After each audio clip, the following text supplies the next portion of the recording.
Friends इनकी நம்ம கிச்சன்ல வீட்லயே ஃப்ரெஷா गरम மசாலா எப்படி பண்ணலாம்னு பார்க்கலாம். இந்த गरम மசாலாவை நீங்க வந்து சிக்கன், மட்டன், குருமா, கிரேவி எல்லாத்துக்குமே நம்ம யூஸ் பண்ணிக்கலாம். இது தீர தீர ஃப்ரெஷா கொஞ்சம் கொஞ்சமா அந்த மாதிரி நீங்க ரெடி பண்ணிட்டீங்கன்னா அதோட ஃப்ளேவரும் நல்லா இருக்கும், டேஸ்டும் நல்லா இருக்கும். வாங்க வீடியோக்குள்ள போலாம். பண்ணி லோ ஃப்ளேம்ல வெச்சுக்கோங்க. இதுல ஒரு 5 காஷ்மீரி சில்லி சேர்த்துக்கோங்க. இது ஆப்ஷனல் தான், கலருக்காக தான் சேர்த்துக்கிறேன். வேண்டானா ஸ்கிப் பண்ணிக்கோங்க.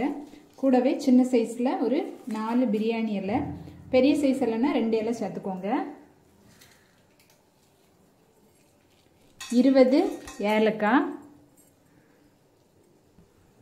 6 அன்னாசி பூ, 1 டேபிள் ஸ்பூன் மல்லி விதை, 2 டேபிள் ஸ்பூன் பெருஞ்சீரகம், 30 கிராம்பு, 1 டீஸ்பூன் கசகசா, 1 டீஸ்பூன் ஜீரகம், 1/2 டேபிள் ஸ்பூன் மிளகு.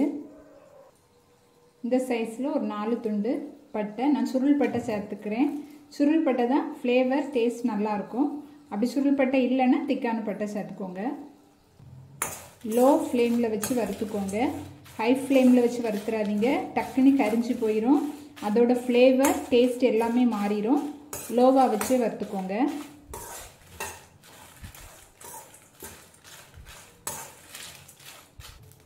நல்லா வறுபட்டுட்டு ரொம்ப நேரம் போட்டு வறுக்கணும்னு வேண்டாம். அந்த பிரியாணி இலையை எடுத்து உடைக்கும்போது டக்குன்னு இந்த மாதிரி உடைப்படும். இந்த அளவு வறுபட்டால் போதும். இப்போ ஸ்டவ்வை ஆஃப் பண்ணிவிட்டு இதை நல்லா ஆற விட்டுருங்க. இது நல்லா ஆறிட்டு இப்போ இந்த ஒரு மிக்ஸி ஜாரில் மாற்றிக்கோங்க. மிக்ஸி ஜாரில் கொஞ்சம் கூட ஈரம் இருக்கக்கூடாது.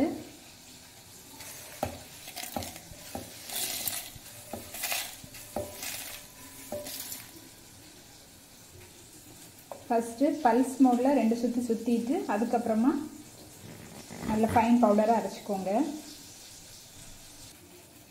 இந்த மாதிரி ஃபைன் பவுடராக அரைச்சிக்கோங்க. அரைச்ச கரம் மசாலாவை ஒரு ஈரம் இல்லாத பிளேட்டுக்கு மாற்றிக்கோங்க. இதை நல்லா ஆற விட்டுருங்க. ஸ்டோர் பண்ணும்போது அதில் கொஞ்சம் கூட சூடு இருக்கக்கூடாது. சூடோடு நம்ம பாக்ஸில் போட்டு வச்சோன்னா அது நீர் கோர்க்கும், சீக்கிரமாக கெட்டு போயிடும். கம்மி குவான்டிட்டியில் இந்த மாதிரி அப்பப்போ நம்ம தேவைப்படும் போது ரெடி பண்ணிக்கலாம்.